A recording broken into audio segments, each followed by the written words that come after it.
हमारे भाई साहब चुनाव लड़ रहे थे, उनका पर्चा खारिज करवा दिया गया। भाई के कारण हमने कांग्रेस को छोड़ा था।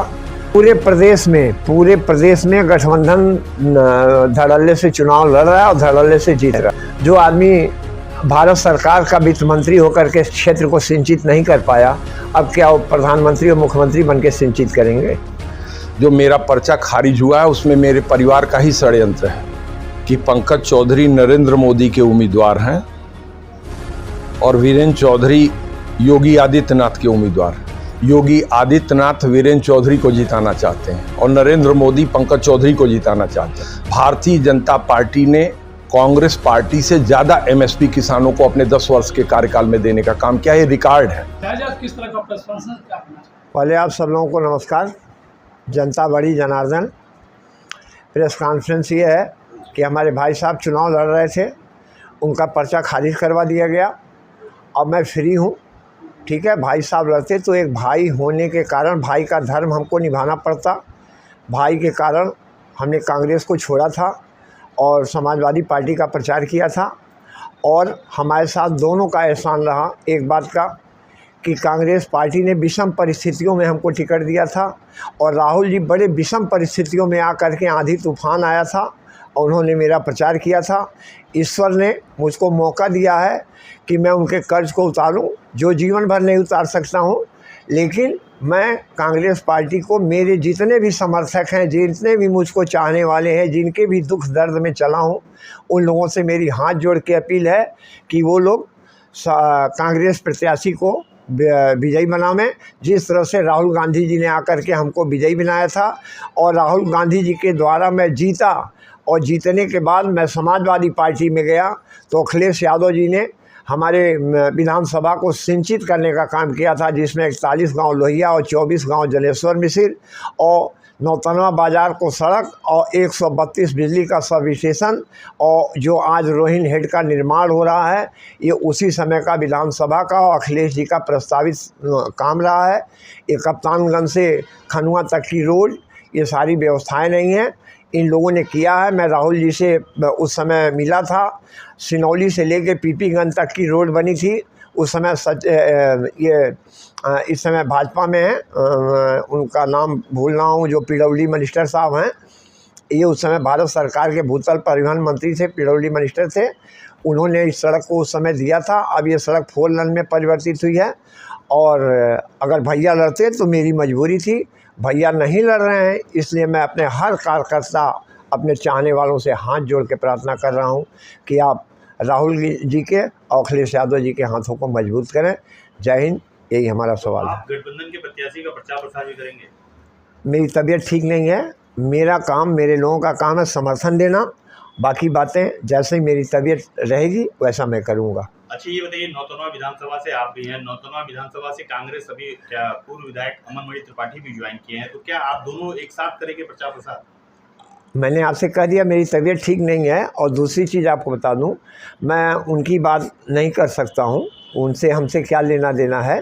वो, उनके पिताजी भी कांग्रेस में थे और वो कहाँ चले गए थे और वो कांग्रेस ज्वाइन किए हैं, उनको प्रचार करना चाहिए। और वो क्या भाजपा का विरोध करेंगे? जिनके पिता भाजपा के आशीर्वाद से आज छूट करके बाहर आए हुए हैं, तो क्या भाजपा का विरोध करेंगे? ये सब रोटी सेकने की बातें हैं। ये समाजवादी पार्टी छोड़ करके आप कांग्रेस प्रत्याशी का प्रचार कर रहे हैं, भले ही गठबंधन है, लेकिन रुझान क्या लग रहा है, समाजवादी पार्टी या कांग्रेस? कहाँ समाजवादी पार्टी? आपको किसने कह दिया छोड़ दिया? नहीं, अभी आप बोल रहे हैं कांग्रेस प्रत्याशी प्रचार किया, आपने समाजवादी। मैंने कहा है कि आपने मेरी बात नहीं सुनी। मैंने कहा है कि राहुल गांधी जी की कृपा रही कि मैं विधायक बना और आज मेरे भैया चुनाव नहीं लड़ रहे हैं। एहसान उनका जो मेरे ऊपर आशीर्वाद था उसको चुकाने का वक्त है। मेरा प्रश्न इसलिए था क्योंकि आपने कांग्रेस का नाम लिया, गठबंधन का नाम नहीं लिया है। तो गठबंधन और कांग्रेस, मैंने अखिलेश यादव जी का नाम नहीं लिया क्या? मैंने नहीं कहा कि अखिलेश जी ने मेरे क्षेत्र में इतना विकास किया है। तो क्या राहुल जी अखिलेश जी दो हैं क्या आपके देखने में? गठबंधन नहीं है तो और क्या है? क्या लग रहा है यहाँ महाराजगंज की राजनीति की स्थिति किया जाए, जिस तरह आप भी गठबंधन के पूरे प्रदेश में गठबंधन धड़ल्ले से चुनाव लड़ रहा है और धड़ल्ले से जीत रहा है। पिछली बार क्या जो इस समय वर्तमान सांसद हैं और केंद्रीय वित्त राज्य मंत्री हैं क्या भारत सरकार में, पिछली बार 7.5 लाख के करीब वोट मिला था उनको, और इस बार उनका नारा है कि 10 लाख से अधिक क्या वोट। मूस मोटाई लोढ़ा हुई एक कहावत है।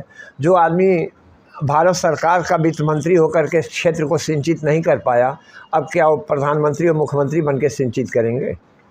हमको आशा दो आदमी से है, एक राहुल गांधी जी से जो देश की महंगाई के बारे में और जीएसटी के बारे में विचार करेंगे, और दूसरा अपने क्षेत्र के बारे में अखिलेश जी से है कि उत्तर प्रदेश के मुख्यमंत्री बनेंगे तो हमारे क्षेत्र का विकास करेंगे। बाकी ये कहिए कि हम किसी दूसरे पे भरोसा कर रहे हैं, तो मैं जानता हूँ कि जो अब उन बातों को कहना नहीं चाहता हूँ। केंद्रीय वित्त राज्य मंत्री बार बार क्षेत्र में विकास का दावा कर रहे हैं कि महाराजगंज में विकास की गंगा बही है, आप क्या कहना चाहते हैं? आप बताइए ना, कहाँ पे विकास की गंगा बही है? आप पत्रकार हैं, विकास की गंगा यही बनी है कि पुलिस और प्रशासन में जितना भ्रष्टाचार आ गया, कभी इतना आया था क्या? आप बता दीजिए। आप गांव के आम आदमी से पूछ लीजिए कि उसकी क्या हाल है। जो नौजवान मोटरसाइकिल लेके चलता है उससे पूछ लीजिए, जो लोग ड्राइविंग लाइसेंस बनवाने जा रहे हैं उनसे पूछ लीजिए। आप कह रहे हैं विकास का काम हुआ है यार। एक लड़का मोटरसाइकिल लेके जा रहा है, फ़ोटो खींच के पुलिस वाला पैसा ले लेता है। आप तहसील में चले जाइए, लाल पत्ता और हरे पत्ते की बात की जाती है, यही विकास है क्या? पहले ये सही है कि ठीक है योगी जी अपना क्या किए मैं नहीं जानता हूँ, लेकिन प्रशासन पे अंकुश नहीं लगा पाए। प्रशासन का मुंह खुला का खुला रह गया। कहाँ पे विकास हुआ? आप बताइए, हमको एक विकास बताएं ना आप। अच्छा, नौतनवा विधानसभा की बात कर रहे हैं, आप भी गठबंधन प्रत्याशी को वोट देने की अपने लोगों से अपील करेंगे। अमनमणि त्रिपाठी ने भी कहा है, जैसे बीरेंद्र चौधरी ने कहा है कि हम उनका प्रचार प्रसार। बीरेंद्र चौधरी ने क्या कहा ये मैं नहीं जानता हूँ, अमनमणि ने क्या कहा ये मैं नहीं जानता हूँ। मुझको मेरे नेता ने क्या कहा ये मैं कर रहा हूँ। मुझको मेरे नेता ने क्या कहा है वो मैं आज कर रहा हूँ, ठीक है ना? आपको जो एहसान था राहुल गांधी का, वो एहसान उतारने का मैं वो भी उतार रहा हूँ। मेरे नेता ने मुझसे कहा था, मेरे नेता ने मुझसे जो कहा है, मैं इस समय वर्तमान में समाजवादी पार्टी से लड़ा था ना, तो मेरे नेता ने कहा था कि ठीक है आप करो ये। बाकी मैंने अपनी समस्या रख दी थी कि मेरी तबीयत ठीक नहीं है, तो मैं अपने नेता की बात मान रहा हूँ। भैया लड़ते तो भाई रावण का भाई कुंभकर्ण नहीं छोड़ पाया था, राम के भाई लक्ष्मण नहीं छोड़ पाए थे, तो मैं अपने भाई को कैसे छोड़ देता? भाई भाई होता है। सर, दल के प्रति लगातार नेताओं के जो विचार है वो समय के साथ बदलते रह रहे हैं, क्या लगता है इससे आम आदमी पर आप लोगों के प्रति क्या असर है? क्या जो आप आम वोटर हैं, हाँ कभी आप कांग्रेस के लिए प्रचार करते हैं, कभी सपा के लिए प्रचार करते हैं, तो नेताओं का जो विचार पार्टी के साथ समय के साथ बदल रहा है, उससे आम आदमी पर उसका क्या- आप बता दीजिए कि मैंने कब कांग्रेस का प्रचार नहीं किया था और कब मैंने सपा का प्रचार नहीं किया था। आप तो सपा- भाजपा का प्रचार नहीं न किया, अभी तो सपा और गठबंधन कांग्रेस भाजपा का प्रचार नहीं न किया कभी जीवन में। जिनकी बात अभी हमारे पत्रकार बंधु ने कही है कि वो कांग्रेस का प्रचार करने आ रहे हैं, उनके पापा ने क्या भाजपा से मंत्री नहीं बने थे? क्या भाजपा से लोकतांत्रिक गणराज्य है, यहाँ आम आदमी को पूरा अधिकार है जानने का, और आम आदमी कंफ्यूज हो रहा है इससे। पूरे देश में दो पार्टियों का गठबंधन है। एक तरफ भाजपा का गठबंधन है, दूसरी तरफ कांग्रेस का गठबंधन है। कांग्रेस के गठबंधन में हमारे नेता लालू जी भी हैं। लालू जी ने भी मेरे दुर्दिन में मुझको टिकट देने का काम किया था, और ये लालू जी की देन है कि नौतनवा से फरिंदा जो बड़ी लाइन बनी थी, ये जब मैं विधायक लड़ा था मन से घोषणा करके उन्होंने बनवाई थी। ठीक, तो जिन लोगों ने हमारे ऊपर एहसान किया है, हम उनके साथ किस बात की गद्दारी करें? आप बताएं, मैं किसके साथ जाऊं? वो सोचे जिसके पिता को छोड़ा गया है उसको कहाँ जाना है और कहाँ नहीं जाना है, और ज़रा बोल के तो दिखावे। फ़ोन बात नहीं है, बोल के तो दिखावे अगला आदमी कि क्या है क्या नहीं है। चाहता हूँ कि पंकज चौधरी नरेंद्र मोदी के उम्मीदवार हैं और वीरेंद्र चौधरी योगी आदित्यनाथ के उम्मीदवार हैं। योगी आदित्यनाथ वीरेंद्र चौधरी को जिताना चाहते हैं और नरेंद्र मोदी पंकज चौधरी को जिताना चाहते हैं। जो मेरा पर्चा खारिज हुआ है उसमें मेरे परिवार का ही षड्यंत्र है और मेरे वकील की भी गलती है। मैंने जो पूर्व में आरोप नरेंद्र मोदी जी पर लगाए थे उन आरोपों को मैं वापस लेता हूँ। भारतीय जनता पार्टी ने कांग्रेस पार्टी से ज़्यादा एमएसपी किसानों को अपने 10 वर्ष के कार्यकाल में देने का काम किया, ये रिकॉर्ड है। गठबंधन किसी भी कीमत पर स्वामीनाथन कमीशन की रिपोर्ट को CP+2 फार्मूले पर किसानों के उपज का मूल्य देने का वादा नहीं कर रहा है, जबकि छत्तीसगढ़ और मध्य प्रदेश में भारतीय जनता पार्टी ने अपने संकल्प पत्र में जो 3100 रुपये क्विंटल धान देने का वादा किया है वो बहुत हद तक स्वामीनाथन कमीशन की रिपोर्ट के नज़दीक है। मैं बड़े ही साफ शब्दों में कहना चाहता हूं कि किसी कीमत पर गठबंधन के प्रत्याशी को हम मत देने की अपील नहीं करते हैं। पूर्वांचल किसान यूनियन अलग बैठकर, ये मुन्ना सिंह का अपना अलग फैसला हो सकता है। और जहां तक अनुशासनहीनता की बात है तो स्वयं मुन्ना सिंह ने अनुशासनहीनता किया है। जब सोनौली में हबीब खान को चेयरमैन का चुनाव आपने कांग्रेस पार्टी से लड़ाया और समाजवादी पार्टी का झंडा उतार करके रख दिया आपने, तो ये कारण था अखिलेश यादव और कुंवर अखिलेश सिंह के बीच में बेबुनियाद का। उनकी राजनीति का रास्ता आज से अलग है और मेरे राजनीति का रास्ता अलग है। मैं किसी भी कीमत पर गठबंधन के प्रत्याशी का समर्थन नहीं करता हूँ। पूर्वांचल किसान यूनियन न तो भारतीय जनता पार्टी का समर्थन करेगी, न पूर्वांचल किसान यूनियन न गठबंधन के उम्मीदवार का फैसला करेगी। पूर्वांचल किसान यूनियन का गठन एक बड़े उद्देश्य के लिए हुआ और मेरे घर में ही मुझे विश्वासघात का सामना करना पड़ा है। ये सारी चीज़ें 2 दिन के अंदर स्पष्ट हो गई और आपने देखा भी होगा कि पूर्वांचल किसान यूनियन के गठन से लेकर के पर्चा दाखिला के पहले तक मुन्ना सिंह कहीं किसी कार्यक्रम में शिरकत नहीं किए थे। नहीं, आपके पर्चा दाखिले में तो वो दिखे केवल पर्चा, एक षड्यंत्र के तहत मेरा पर्चा। आप बताइए, मेरे जैसे अनुभवी व्यक्ति का एक सेट में पर्चा दाखिल हो रहा है। मेरे जैसे व्यक्ति का हमारा वकील एक सेट में पर्चा दाखिल कर रहा है।